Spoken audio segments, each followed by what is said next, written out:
നരേന്ദ്രമോദിയുടെ പുതിയ അവകാശവാദം കേട്ട് ചിരിക്കാൻ തയ്യാറായിക്കോളൂ. ഇതുവരെ പറഞ്ഞതുപോലല്ല, ഇതല്പം ഭക്തിയോടെ തന്നെ കേൾക്കണം.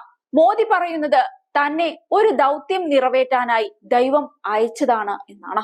ഒരു പ്രമുഖ ചാനലിന് നൽകിയ അഭിമുഖത്തിലാണ് മോദി ഈ പ്രതികരണം നടത്തിയത്. താൻ ജീവശാസ്ത്രപരമായി ജനിച്ചതല്ല എന്നും മറിച്ച് ഒരു ദൗത്യം നിറവേറ്റാൻ ദൈവത്താൽ അയച്ചതാണെന്നുമാണ് നരേന്ദ്രമോദി അവകാശപ്പെട്ടിരിക്കുന്നത്. അഭിമുഖത്തിന്റെ വീഡിയോ ഇതിനോടകം തന്നെ വൈറലായിട്ടുണ്ട്.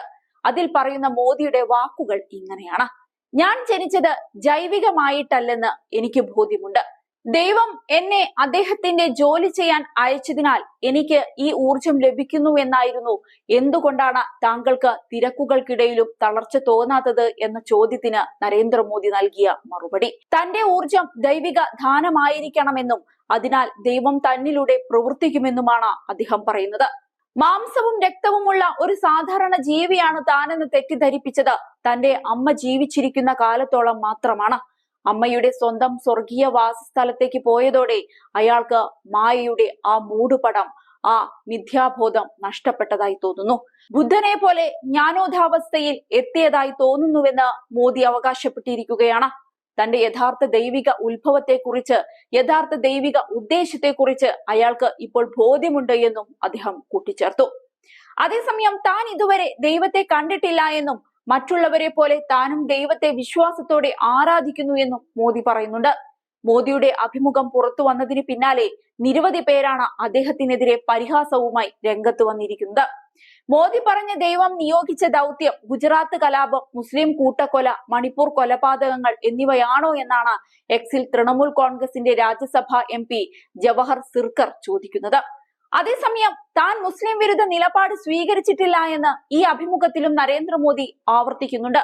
മുസ്ലിങ്ങൾക്ക് കൂടുതൽ കുട്ടികളുണ്ടെന്ന് ഞാൻ എവിടെയാണ് പറഞ്ഞത് എന്നും അദ്ദേഹം ചോദിക്കുന്നുണ്ട്. ഏതായാലും തിരഞ്ഞെടുപ്പ് അവസാനിക്കാൻ ഇനി 2 ഘട്ടങ്ങൾ മാത്രം ശേഷിക്കെയാണ് ദൈവത്തെ കൂട്ടുപിടിച്ച് മോദി പ്രചരണത്തിന് എത്തിയിരിക്കുന്നത്. ഈ നമ്പറൊക്കെ വളരെ പഴകിയെന്ന് ജനങ്ങൾക്ക് തന്നെ തോന്നി തുടങ്ങിയിട്ടുണ്ട്. അതുകൊണ്ട് തന്നെ ഇത്തരം മണ്ടൻ സംസാരങ്ങൾ ജനങ്ങൾ കേട്ടു നിൽക്കില്ല എന്നതാണ് സത്യം. അതേസമയം ലോക്സഭാ തിരഞ്ഞെടുപ്പിന്റെ 5 ഘട്ടങ്ങളാണ് ഇതുവരെ പൂർത്തിയായിരിക്കുന്നത്. മെയ് 25-നാണ് 6ാം ഘട്ടം.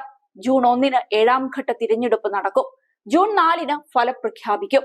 തുടർച്ചയായ 3ാം വട്ടവും അധികാരത്തിലേറാമെന്ന ആത്മവിശ്വാസത്തിലാണ് പ്രധാനമന്ത്രി. BJP 370 സീറ്റിലും NDA 400 സീറ്റിലും വിജയിക്കുമെന്നാണ് നേതാക്കൾ അവകാശപ്പെടുന്നത്.